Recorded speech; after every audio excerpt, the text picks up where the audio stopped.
Welcome to Brain Friends, where two neuro nerds talk all things aphasia, language recovery, culture, and community. I am Dr. Davetrina Seles Gadson, a clinical speech-language pathologist and neuroscientist. And I am Angie Cauthorn, stroke survivor and aphasia advocate. Welcome to our show. Welcome to Brain Friends. We want to thank all of our listeners for downloading the podcast. We appreciate everyone listening, so please tell a friend to tell a friend that we are here. And we are. Hey, Angie. Dr. Celeste, what's going on? How are you? I'm good. How are you? I am blessed and highly favored, enjoying this weather. It's been really good. I'm not even mad at this East Coast winter that we did not have. I'm not mad at it. My word. I mean, it's still a little chilly to me, but... No, it's chilly, but it ain't snowing. Okay, that part. That part. I'm like, but it's snowing in California. I'm like, oh dear. But to answer your question, I am fantastic. What do we have on the docket today? So excited about today. So a couple of years ago, I got a chance to attend the Forbes Healthcare Summit with my brother from another mother, Brandon Marshall. Oh my goodness, the football player. The football player. And one of the things that he said that he talks about a lot on his platform is 5 things that help you unlock your full potential.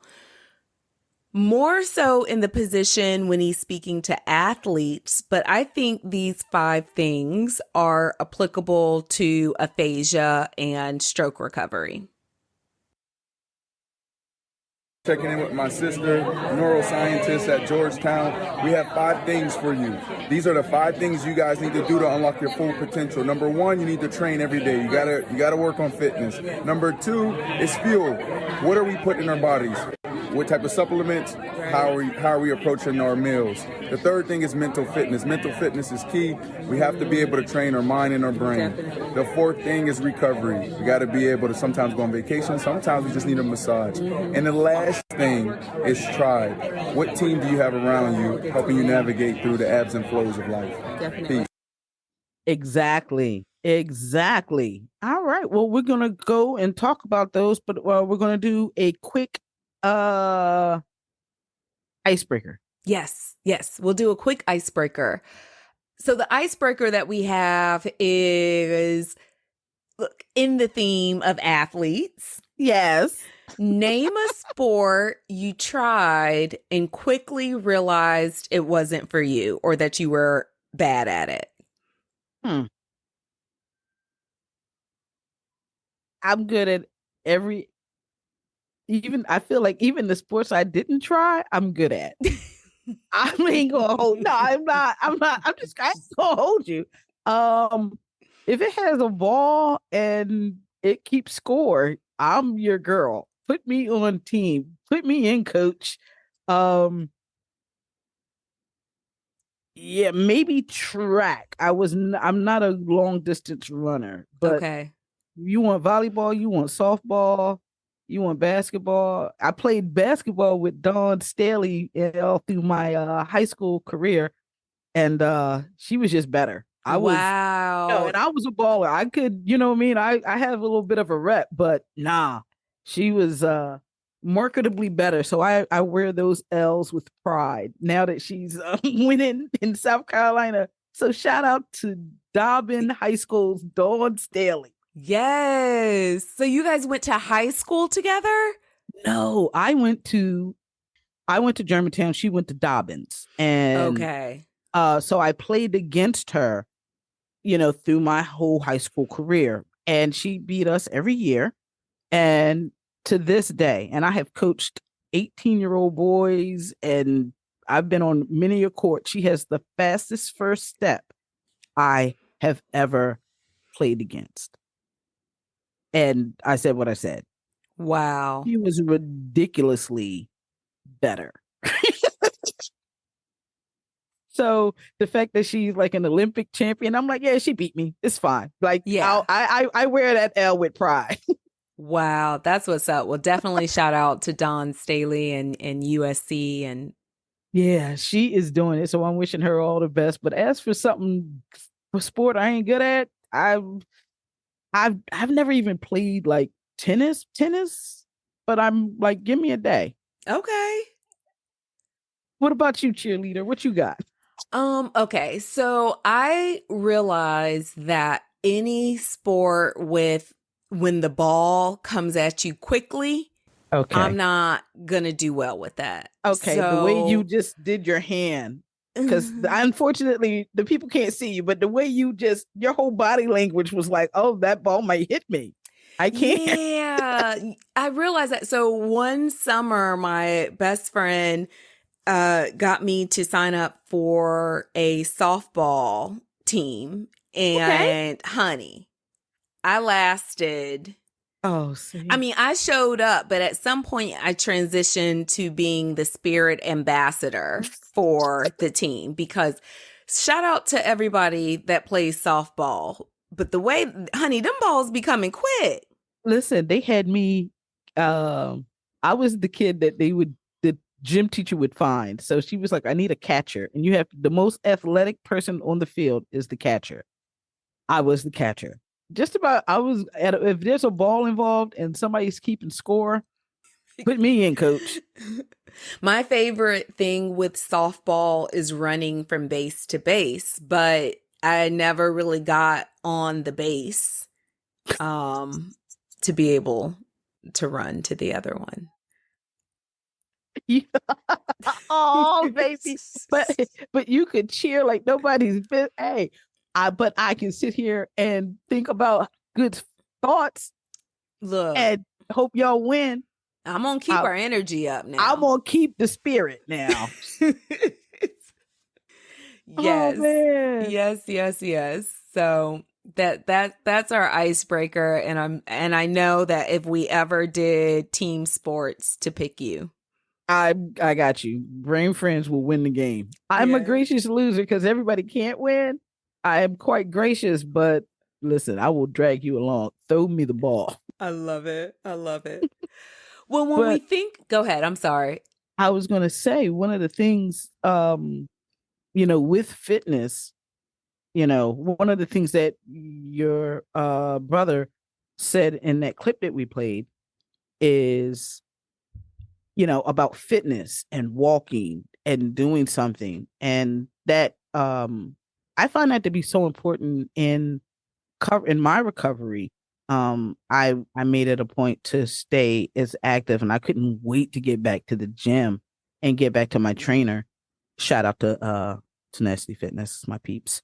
But my trainer made me go to a different trainer because he was like, listen, I love you, Ange. I love you. And can I tell you how sad he looked when I came back in there? Because obviously I was just a shell of myself. So shout out to Steve, shout out to Bill. But he was like, you got to go to Bill because Bill knows more. So he got me with somebody that knew more, that could kind of more so help me reach not only my fitness goals, but to also help me mentally through this transition now that I had had a stroke and what that meant and how my body would react differently to different things. Mm-hmm. So he made sure that, the balancing, he worked on a lot of those things with me and, encouraged me the walking and of course, exercising, strength exercising, but more so the balance and things, not only things he had me do, the things he would not let me do. You know what I mean? Because you just can't go around trying to bench press when you don't have balance or even be on the treadmill. So we worked on a lot of stretching, a lot of medicine ball, the ropes were my friend. We did a lot of the ropes. I did the ropes today because I'm still there. 5 years later, he still looks out and I still can't count my reps. So again, that's the least I can do is get a dude a shout out. Well, so you touched on one of the things, and so there are the 5 things: fitness, fuel, mental fitness, recovery, and tribe. And so you kind of started us off with talking about the fitness piece. And I do have a question for you. When did you start back with your gym membership type of fitness? Did you get a doctor's approval? Was it after physical therapy? How did that work for you? Because I definitely agree that fitness is important to recovery. I went back relatively soon. I don't know how soon, but it was soon enough that, like I said, when I walked in, I'll never forget how they looked at me and how sad they were. And so I was to the point where I did not look like myself. And I want to say maybe 3 months. Maybe it took about 3 months, but I was in therapy before that. And it was right around the time that physical therapy was going to end. Maybe it did end. I don't remember. I can't. Okay. And so then now, how often do you do your fitness? Well, thank you for asking. Oh, gosh. I do 2 times a week, and I am very proud of myself. I just picked up Zumba, and Yes, good. Zumba. I love Zumba, and I wasn't able to do it this entire time. Okay, get it, drop it. Right, we gotta add that video. But yeah, I wasn't able to keep up, and my feet weren't doing what I needed it to do. In Zumba, you don't want to be the one that's looking crazy. And they had a free class in my city, and the time worked. And so I've been going for the last couple of weeks, and I am not going to hold you. First of all, the pounds are falling off your girl. Okay. So who's going to be hot girl summer? All right, okay. Summer body. Yes. One of the things that I like that you said with fitness, which I would like to see more research in, is dance. I know Tanya, shout out to Tanya, who's part of the Black Aphasia group. She does line dancing and teaches it. And I remember she shared that the dancing and the line dancing has been part of her fitness and her recovery. So dance, I think, is awesome. Do you know she did it for the NAA Arts program? National Aphasia Association had a program where people could bring your gifts. And so she did the line dancing portion, and she's serious about that. She is serious about it. So I joined and checked it out for her, not for her, but because she had mentioned it, and she killed it. She killed it. Yeah. Dancing is so good, especially because it targets working memory. It gives you flexibility, and it's fun. Endorphins. Right. Honey, 'cause don't let me get a 2-step. Now, what's your favorite line dance? Do you have a favorite line dance? I have to go with the electric slide. Okay. You can't go wrong with the electric slide. Listen, and my family owned a nightclub when I was younger. It's electric. We used to play the electric slide at, was it 3 a.m.? At 3 a.m. Lady, okay, let's the next one. The other one was eat well. You got to eat well. Yeah, your fuel. What you put in your body is so important.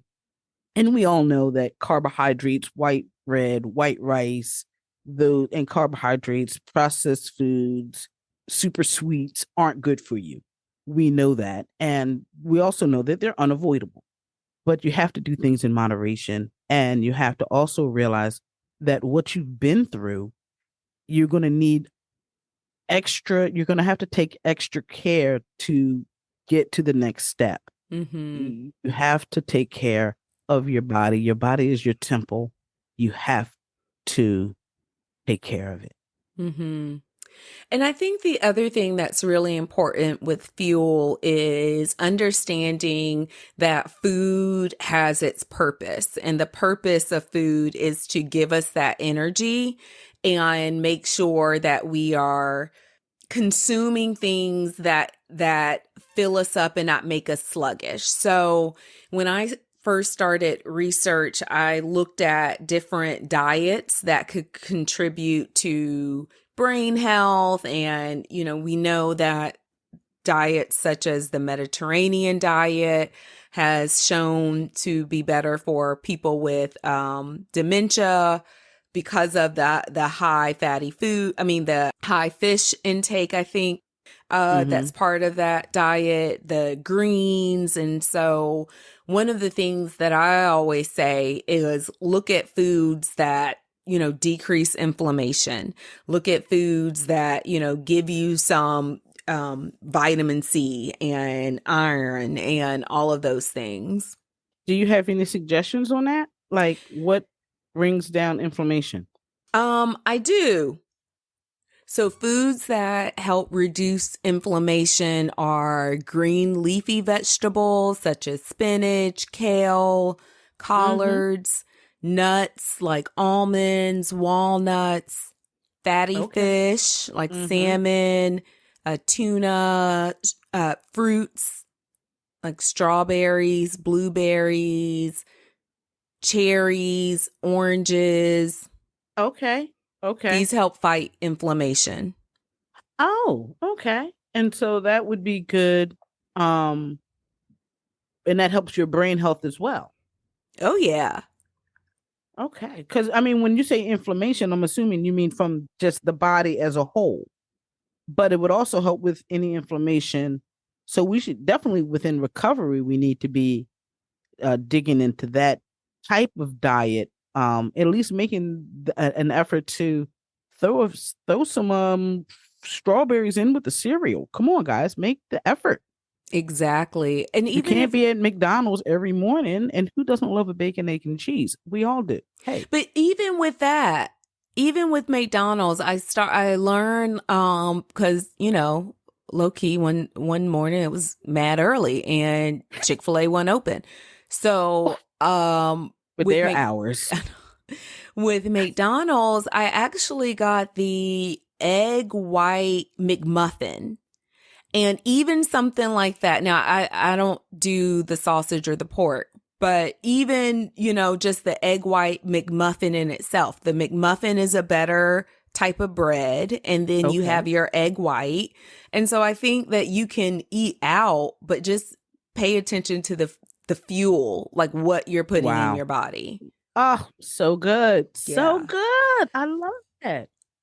And one more thing that I think, just given the often cause of stroke being high blood pressure, even thinking about foods that decrease hypertension, tomatoes, mushrooms, avocado, beans, and other potassium-rich foods are going to help you naturally lower your blood pressure as well. Now, look, honey, let the record show I ain't saying don't take your blood pressure medicine. I'm saying honey that I'm saying that what we put in our body can help our body because that's the fuel.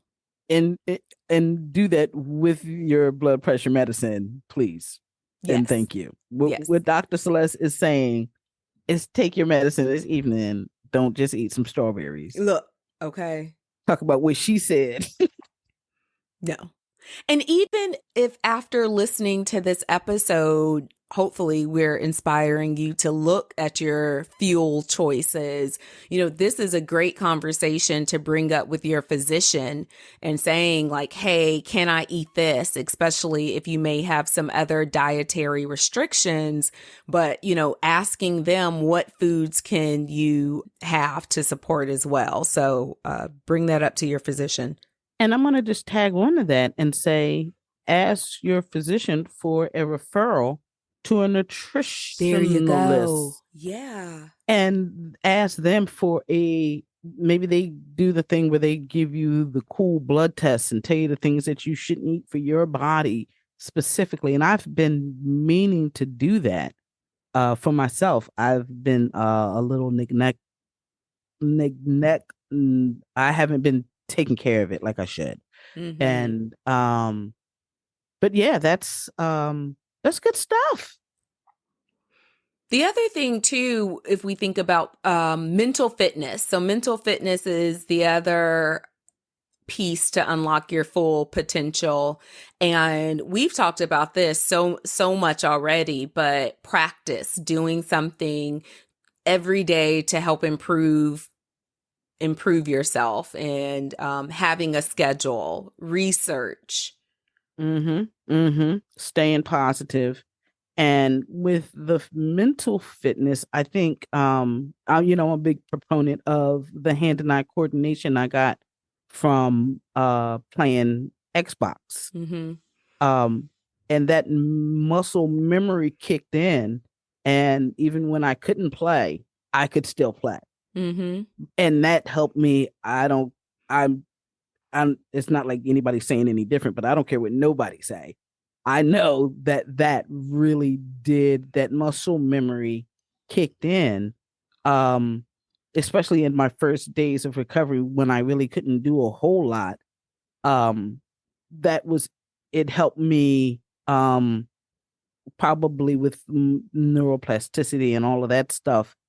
It really helped. And that mental fitness, you do what you can. You can't do a lot of times, but do what you can and do it in segments. You don't have to read for and half an hour. You can read a page. Yeah. Or maybe look at, a positive or something that's teaching you something on a documentary. Do something that's just not where this information is just kind of passing over you. Exactly. But where you're engaging with the information that you're getting. And, word games on your phone, stuff like that make a difference.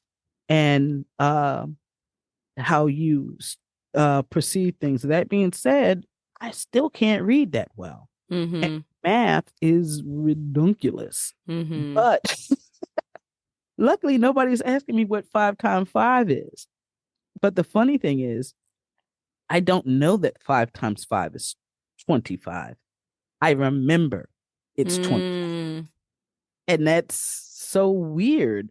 I don't know what it is, but I, in some cases, can remember. And that's because they drilled it into us at a young age. But to actually do the math, I don't have the process to do. But I can remember. You know what I mean? So that's part of that mental fitness and staying positive and having a positive outlook. And also what helped me a lot was watching positive videos. I watched quite a bit of Eric Thomas, Les Brown, motivational stuff online. And, I'm a champion. So. Right.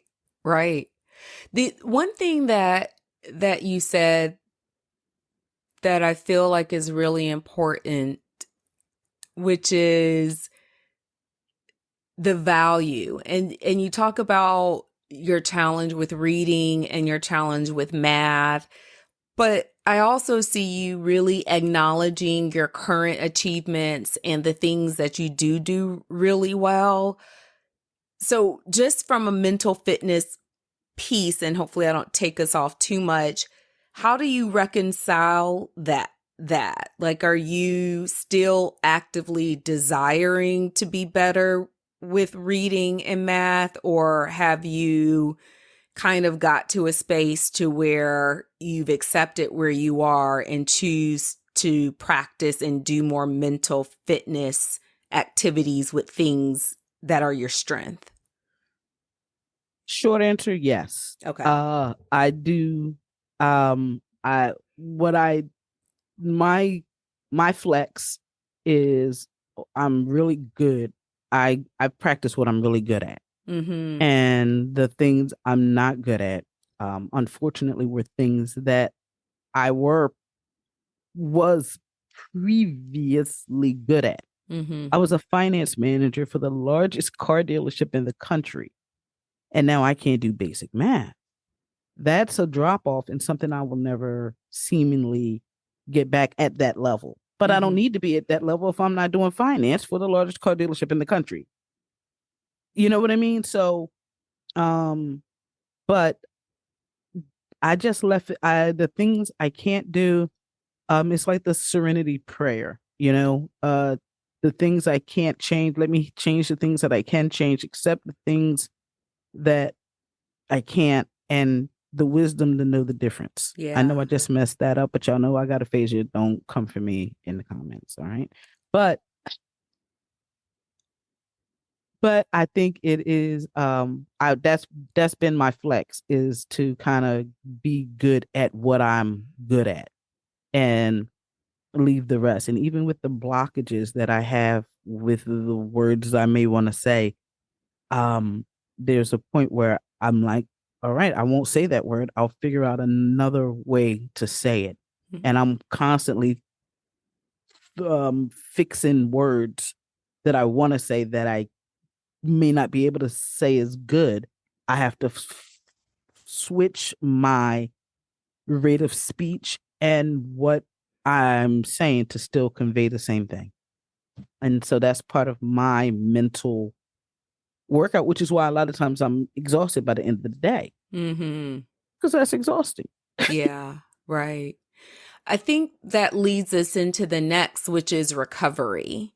Mhm. And, when thinking about recovery, thinking about how you are relaxing, how you are sleeping, understanding, kind of giving yourself grace, which it seems like you've done in adjusting to this new normal of, okay, it's okay that I'm not able to do the math at the level that I am because I'm not even in that position. And so how do you relax? What else does your recovery look like? My recovery, what helps me relax is chilling with my husband.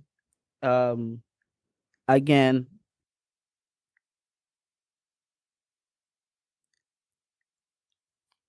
playing video games and um watching documentaries and doing work for Arch, which is the nonprofit that I co-founded, and working on trying to, what helps me is that I've given myself another goal. I've given myself something else to do in reference to my advocacy, and that it's what keeps me busy. That is what I have chosen to focus on rather than sitting around playing video games all day. Maybe I can help some other people. And so that's what I've chosen to kind of um work on in that way. But I try to just not wish, get the bad out and bring the good in. And what I mean by that is also trying to keep my thoughts in a positive way. And Mm-hmm. that's something that you have to be purpose. You have to do on purpose. You Mm-hmm. can't just hope it kind of works out. It is absolutely necessary to do that. Mm-hmm. One of the things that I've heard you say a lot, which is make peace with slow. Would you also say that that's part of your recovery journey, is um, tapping into those types of thoughts? Yeah, it's the acceptance of it and just kind of knowing what you are, realizing that you have limitations and kind of working around them. If Mm-hmm. you can't wear your shoes, then wear your flats. If you can't wear your flats, then wear your house shoes. But you're gonna Mm-hmm. go out today. Mm-hmm. You know what I mean? Like, Mm-hmm. and maybe that's a bad example, but it's about making that step down. Is my point, is do what you can and be okay with that. Mm-hmm. Did that answer your question at all? No, yeah, it answers it. It answers it beautifully. Now, part of my recovery is honey, give me a massage or something. Can I do a spa? Like, do you ever, I mean, are you open to those types of things, or were those things not your thing even pre-stroke? I tried. My husband got me. I had so many spa days left over. It was ridiculous. And I have such a hard time relaxing. My anxiety doesn't allow that. even with medication and all of that. And I'm just gonna I love the listeners, so just being transparent. It wasn't something I was able to relax enough with. So I don't. That never. I wanted to. I really. I mean, who doesn't want a spa day?